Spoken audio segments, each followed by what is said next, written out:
Odeeffannoo wayitaawaa OMN YouTube irratti hordofuuf subscribe godhaa. Akkasumas fuula Facebookii Oromiyaa Media Network kan verified ta'e like fi follow gochuun OMN hordofuu dandeessu. Twitter irrattis @Oromiyaa Mediaadhaan OMN argattu. Odeeffannoo wayitaawaa fi qulqulluu OMN irratti hordofaa. OMN ijaa fi gurra uummataa.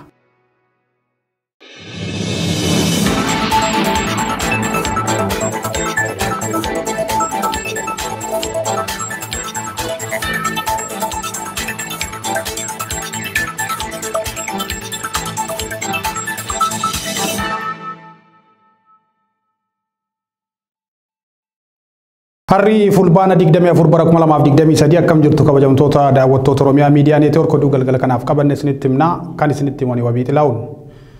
Qorattoonni Komishinii Mirga Namoomaa dhaabbata mootummoota gamtoomanii yakkoonni waraanaa fi namoomaa Oromiyaa dabalatee naannolee biroo keessatti raawwatamuu irra gahee jedhe.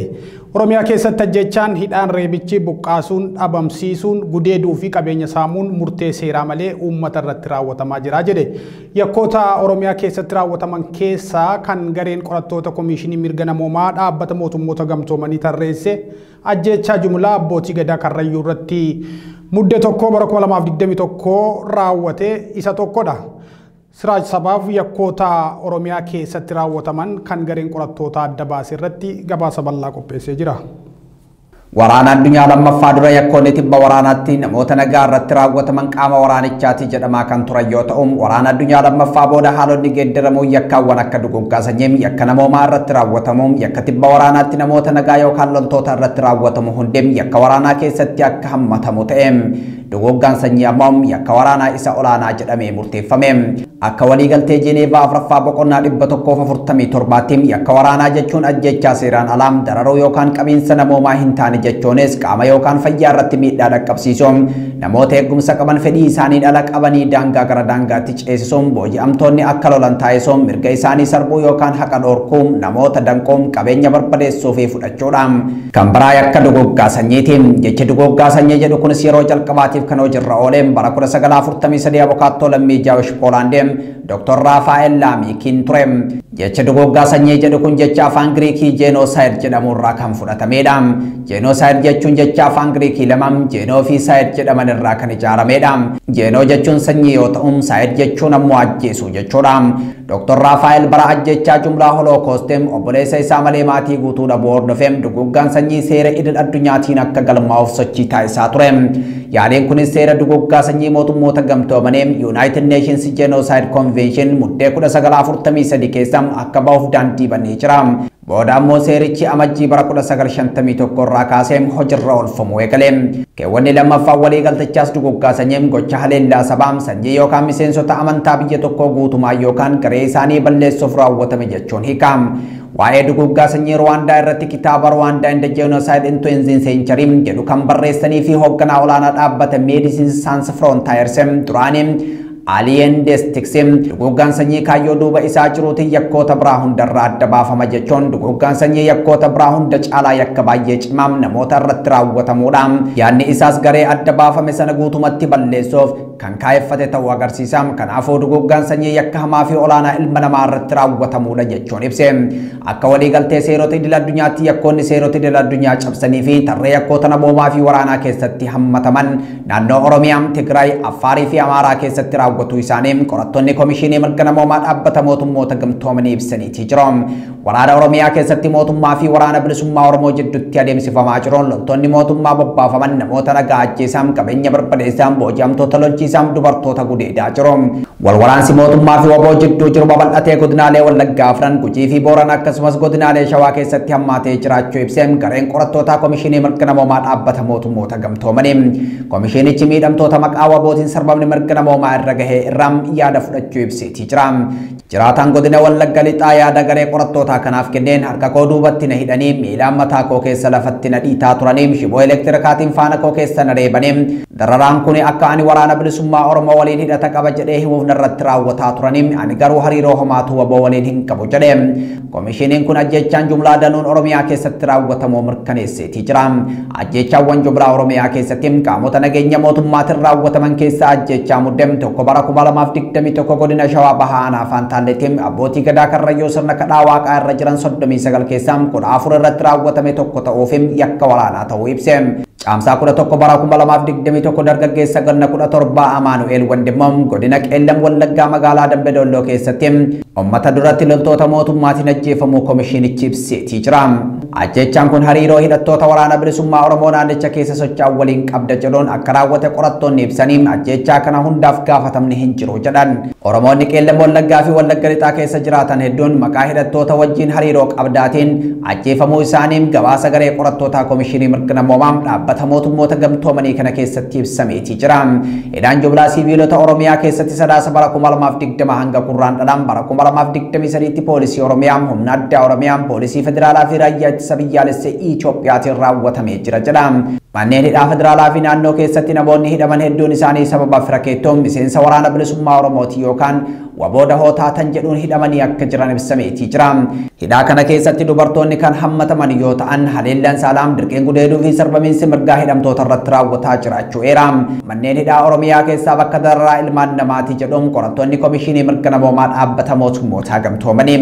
Qorattoonni itti fufuun wal waraansa raayyaa ittisa biyyaalessa Itoophiyaa waraana bilisummaa Oromoo jidduutti keessattuu lixa Oromiyaatti adeemsifamaa turen humni qilleensa Itoophiyaa xayyaara waraanaa nammaleessaa yookaan dirooniin onkoloolessaa fi sadaasa bara 2022 haleellaa Oromiyaa keessatti raawwataa turen miidhaan siviilota irra dhaqqabuu kaasuun kunis yakkam Oromiyaa keessatti raawwatamedha jedhe.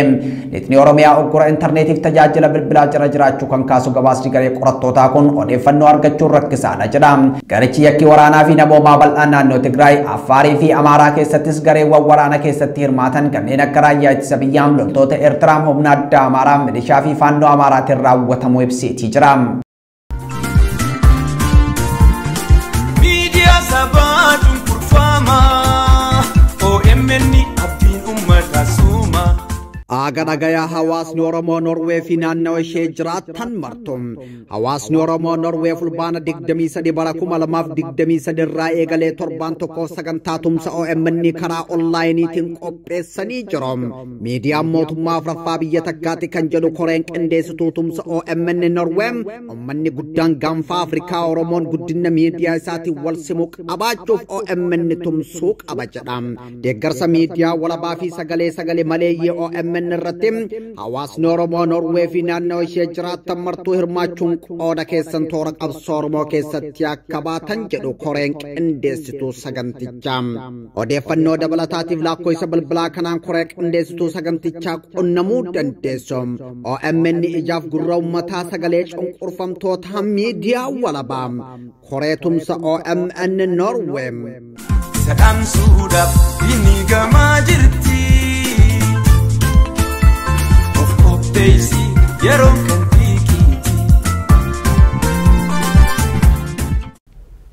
Kolleejjiin fayyaa fi hospitaalli yuunivarsiitii Amboo sababa hanqina dhiyeessii fi rakkinoota biroon tajaajila kennuuf harkifataa jiraachuun himame. Hospitaalicha keessatti caasaawwan hannaaf bobba'an ijaaramuun meeshaalee yaalaa fayyaa fi kan barnootaa hataa jiraachuu maddi OMN himee jira.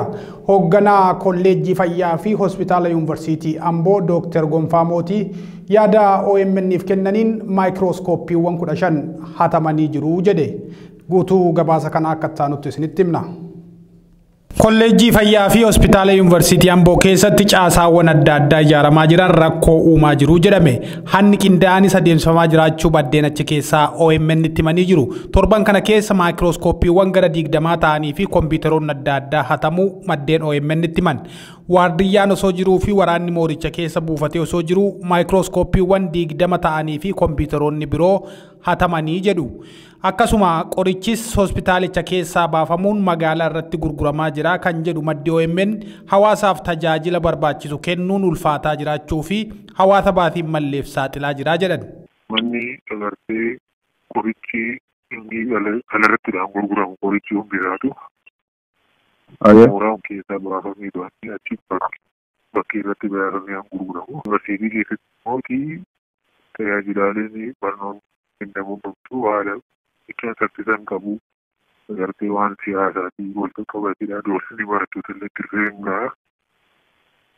Hooggansi moorichaa walakkaa ta'an caasaa humnoota Amaaraa waan ta'aniif gochoonni hanna qorichaa fi meeshaalee yaalii biroo bifa qindaa'aa ta'een taasifamaa jedhan maddeen keessa beekan.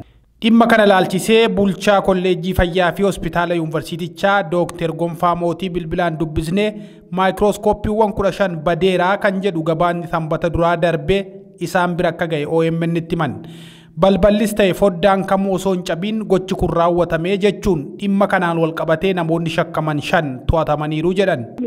Waan nu bira ga'es hin jiru. Wanti qorichis immoo bahee jilmaadhaan gurguramus kan nuti bira geenye hin jiru. Qorichi faarmaasii moodela hawaasaa jedhamu jira. Qorichi gibbii keessaa yoo dhabame achi keessatti kan gurguramu jechuudha. Innis jilmaadhaan otoo hin ta'in seeraan piriskiripshinii mataa isaa danda'een hakimni kan ajajeen kan inni gurguramu malee jimlaadhaan bahee qorichi kamiyyuu hin gurguramu. Qorichoonni baay'ee guddii ta'an immoo guyyaadhaan kan hordofamu immoo jiru. Eenyutu baasee isatti bahee ammamtu bahee kan jedhu. Qorichi mooraa hospitaalichaa irraa baafamee alatti gatii gurguddaan gurguramaa kan jedhuuf Dr. Gonfaan akka quban qabnee fi ta'uus hin dandeenye himan. Dhimma baruuf barsiisuu laalchisee barattoota ispeeshaalaayizeeshinii baratan komii qaban gaaffiin dhiyeessanii fi turuu Dr. Gonfaan himan jiru. Barattoonni fayyaa kun kaffaltii seeraan alaa kaffalaa turaniiru kan jedhan. Kaffaltiin taasifamaa ture dogoggora ta'uu hubachuun sirreeffama taasisuuf hojjechaa jirraa jedhan. Waan dogoggoraan kaffalamaa turaniiru. Namni tokko barataa ta'ee bakka biraa deemee yoo baratu kaffaltiin kaffalaman wayii seeraan kan hin taane tureera. Isa sana immoo nuyi kaffaltiiwwan bakkeen biraa kaffalanii yuunivarsiitonni fakkaatan kaffalanii akka maneejimentiitti ilaallee fakkeenyaa fi Hawaasaa yuunivarsiitii, Jimmaa yuunivarsiitiin bakkeewwan yuunivarsiitiiwwan Addis Ababa Finfinneetti erganii barsiisan meeqa kaffalu kan jedhu sana eegalaallee booda atileest amma isaanii sanallee yoo gadi bu'uu baate. Gaaffii isaanii ministeera fayyaafis dhiyeessanii jennaan galagalchii gaaffii isaanii achiin nu qaqqabnaan sirreessuuf ilaalaa jirraa jedhan. Qondaalli Ameerikaa olaalaan maatii Itoophiyaa irraa dhalatee fi biiroo dhimmoota alaa Ameerikaa fi biiroo haqaa Ameerikaa keessa hojjetaa turan Abrahaam Takiluu Lammaa odeeffannoo icciitii cimaa Ameerikaa mootummaa Itoophiyaaf dabarsee kennuudhaan himanni irratti baname. Akka ragaan waajjira haqaa Ameerikaa mul'isutti obbo Takiluu irratti himanni 3 mootummaa biyya alaa gargaaruuf jecha shiraan odeeffannoo ittisa biyya Ameerikaa walitti qabuun dabarsee kennuu odeeffannoo ittisa biyyaa hin eeyyamamneef qabaachuu fi odeeffannicha fedha ofiif oolfachuu jedhaniitu irratti baname. Obbo Takiluun odeeffannoo waa'ee sochii finciltoota Itoophiyaa keessaa mootummaa waliin wal dhabanii mootummaa Itoophiyaaf ergaa ture. Odeeffannoowwan icciitii Ameerikaa harkaa qabuu fi suura saatalaayitii waa'ee sochii garee hidhattoota Itoophiyaa keessa socho'anii karaa aappii waliin haasa'uuf tajaajiluutiin bakka bu'aa tika Itoophiyaatiif ergaa turuu eera himatichi. Humnoonni mootummaa caasaa fi miseensota Sinoodosii Oromiyaa hidhuun mana hidhaa keessatti immoo dararaa adda addaaf saaxilamaa jiru jedhame. Malaaka Saahil Lubaa Abbabaa Waldemaariyaam mana hidhaa Jaatoo Naqamtee keessatti dhukkubsatanii yaala fayyaa akka hin arganne dhorkaman. Amma erga dhukkubni isaanii sadarkaa yaaddessaarra ga'ee booda mana hidhaatii baafamuu maddeen OMN itti himan. Yeroo ammaa hospitaala Naqamteetti yaalamaa jira kan jedhan maddeen OMN yakka tokko malee hidhamuun dhibee biraaf saaxilamee haala yaaddessaa keessa jiraachuu himu. Dararaa mana hidhaatti isaanirra ga'eenis dhukkubaaf saaxilamuu hima namni OMN dubbise kun. Lubni kun hagayya 29 bara 2015 akka lakkoofsa Itoophiyaatti qabamanii hidhamuu namni OMN dubbise hime. Miseensa Sinoodosii duraanii kan ture namni tokko hagayya 26 bara 2015 akka lakkoofsa Itoophiyaatti magaalaa Naqamteetti rukutamuu laalchisee sana keessaa harka qabda jedhamuun qabamee jedhan. Malaaka Saahil Lubaa Abbabaa Waldemaariyaam hoogganaa mana amantaa Boochee Kakuu Haaraa Kidaane Mireetii Naqamtee turan. Miseensota Sinoodosii Oromiyaa kan ta'an namoonni biroos magaalaa Naqamteetti qabamuun haaluma wal fakkaataan mana hidhaatti dararamaa jiru jedhan. Ayyaanni Irreechaa Jarman magaalaa Firaankifartii guyyaa kaleessaa haala miidhagaan kabajamee oole. Oromoon Jarman Firaankifartii keessa jiraatu guyyaa kaleessaa uffata aadaatiin faayamanii ayyaana Irreechaa kanarratti argamuun ayyaanicha bifa ho'aan kabajanii jiru. Ayyaana Irreechaa Firaankifartiitti guyyaa kaleessaa kabajamaa oole irratti abbootii gadaa maanguddoon eebbaa fi kadhaan bananiiru. Irreecha Oromoo biratti ayyaana jaallatamaaf kabajamaa yoo ta'u ayyaanni Irreechaa uffata aadaan faayamanii harkaan marga jiidhaa qabatanii malkaatti bahuun kabajama. Yeroo malkaa bu'an yookaan tullubaan aatii golaa siinqee qabattee caaccuu naqattee mareehoo yaa mareehoo jechuun dura kan deemtuu fi abbaan gadaa immoo bokkuu qabatee kallacha hidhatee abbaa duulaan durfamuun hordofu. Shamarraniif dargaggoonni immoo dhiichisaa deemu. Hawaasni Oromoo Jarman magaalaa Firaankifartii saaluma kanaan ayyaana Irreechaa guyyaa kaleessaa kabajee ooleera. Irreechi bara kanaa kan jaalalaa, kan milkaa'inaa, kan nagaa, kan bilisummaa uummata Oromoo fi tokkummaa uummata Oromoo ayyaana calaqqisiisu nuuf haa ta'u jechuun kadhaa waaqaa taasisaniiru. Weerarri dhibee busaa godinaalee lixa Oromiyaa garaagaraa keessatti mul'atee lubbuu namoota nagaa galaafachaa akka jiru ogeeyyiin fayyaa himan. Weerara kana to'achuuf bakkeewwan tokko tokkotti keemikaala biifuun eegalamuu fi hawaasnis tumsaa akka taasisu ogeeyyiin waamicha taasisaa jiru. Qondaalli olaanaan ABO Waboo Marroo Dirribaa haasaa eebbaa waraana bilisummaa Oromoo irratti taasiseen mootummaan dhibee busaatii uummata miidhaa jiraachuu dubbatee ture. Yaasin Hasan dabalatasaa akka taanutti isinitti hima. Godinaalee Wallaggaa Lixaa, Qeellam Wallaggaa, Iluu Baaborii fi Bunnoo Baddallee iddoo weerarri dhibichaa daran itti mul'ate ta'uu itti aanaa hoogganaa biiroon fayyaa Oromiyaa Dr. Tasfaayee Dabbabaa BBC'tti himaniiru. Mootummaan Itoophiyaa weerara dhibee busaa kana saffisaan to'achuuf fedha waan qabu hin fakkaatu jedhamee qeeqamaa jira. Ajajaan olaanaa waraana bilisummaa Oromoo Marroo Dirribaa tibbana eebba jajjabee zoonii lixaa irratti kan dubbate mootummaa weerara busaa fi koleeraa biyyattii keessa jiru akka meeshaa waraanaatti itti fayyadama jedheera. Haala ulfaataa kan roobaa uumamaa dandamannee kan namaas dandamannee xiqqoo dhukkubaa busaa ka uummanni keenyis ittiin rakkataa jiru. Busaan kun illee ka to'atamuu danda'u waraanni bilisummaa Oromoo akka waraanaatti addi bilisummaa Oromoo ABO'n akka jaarmiyaatti waan qabuun uummata kana bira dhaabbachuu. Weerarri dhibee busaa lixa Oromiyaatti haalaan hammaatee akka uummata rakkisaa jiru Marroo Dirribaa dubbateera. Ajajaan waraana bilisummaa Oromoo Marroo Dirribaa akka jedhutti weerara dhibee busaa uummata dararaa ture akka waraana bilisummaa Oromootti waan dandeenyuun uummata dhibee kanaan qabaman bira dhaabbatanii gargaaruu hima. Ji'oota lamaa fi walakkaa darban keessatti dhibeen busaa namoota 58 ol irratti argamu itti gaafatamaan waajjira fayyaa godina Qeellam Wallaggaa obbo Taamiraat BBC'tti himaniiru. Namoota dhukkubsatanii mallattoo dhukkuba busaa agarsiisuun qorannoon taasifamee fi keessa dhibbeentaa 60 kan ta'an irratti dhibichi argamuu himaniiru. Kana malees turtii ji'a lamaa hin caalle keessatti akka godinichaatti namoonni 30 ol sababa dhibee kanaan lubbuun darbuu himaniiru. Lakkoofsi kun gabaasa dhaabbilee fayyaa irraa argame yoo ta'u du'aatiin hin galmoofnes jiraachuu danda'a jedhan. Mootummaan weerara dhibee busaa kana to'achuuf hanga ammaa sochii barbaachisaa akka godhaa hin jirre namoonni hedduun dubbataa jiru. Aanota godinaalee lixa Oromiyaa keessatti dhibeen busaa kun hammaachuu maddeen himanii jiru. Uummanni naannoo kana waggaa 3 har'as osoo hin beekin hubannoo malee dhibichaan miidhamuu himanii ammas akka nutti hin deebine nuuf birmadhaa jedhaa jiru. Weerarri dhibee busaa godina lixa Oromiyaa garaagaraatti haala kana dura hin turreen mul'achuusaa ogeeyyiin fayyaa fi aangawoonni mootummaa himaniiru. Akkasumas godina Wallaggaa Bahaatti itti gaafatamaa waajjira fayyaa aanaa Giddaa Ayyaanaa kan ta'an obbo Jireenyaa fi Qaaduu weerarri dhibee busaa haala kana dura hin baratamneen ol ka'uu himuu isaanii BBC'n gabaasee jira. Miidiyaa sabaa cunqurfamaa OMN abdiin uummata suuma.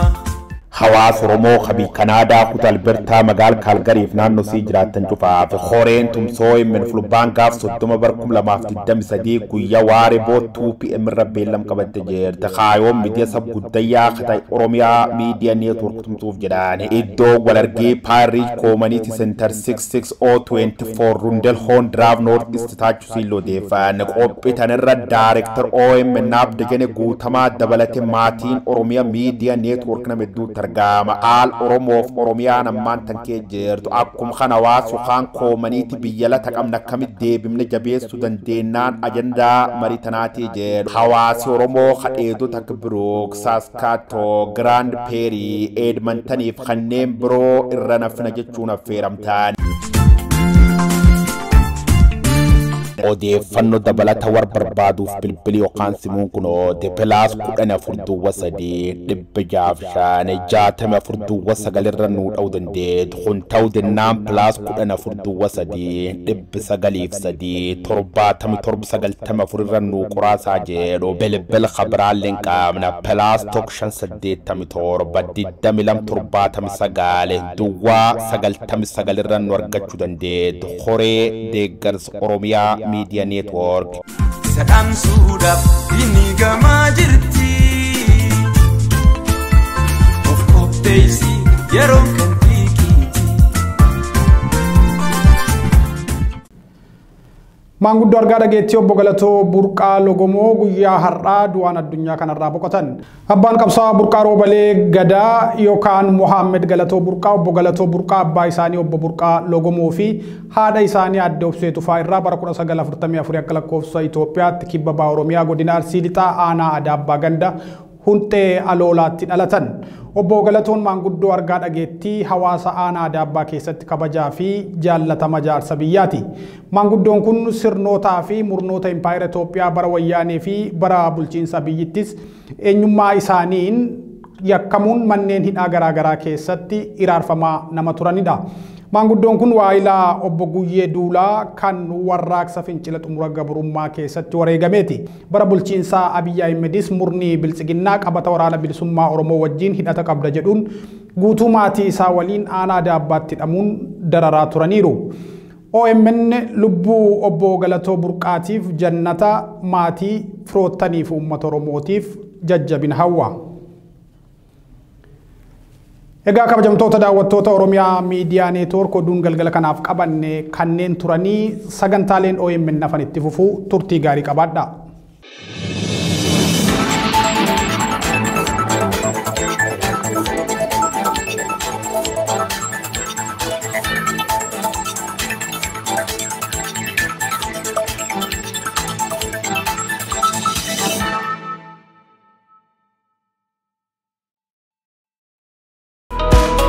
odeeffannoo wayitaawaa OMN YouTube irratti hordofuuf subscribe godhaa. Akkasumas fuula Facebookii Oromiyaa Media Network kan verified ta'e like fi follow gochuun OMN hordofuu dandeessu. Twitter irrattis @Oromiyaa Mediaadhaan OMN argattu. Odeeffannoo wayitaawaa fi qulqulluu OMN irratti hordofaa. OMN ijaa fi gurra uummataa.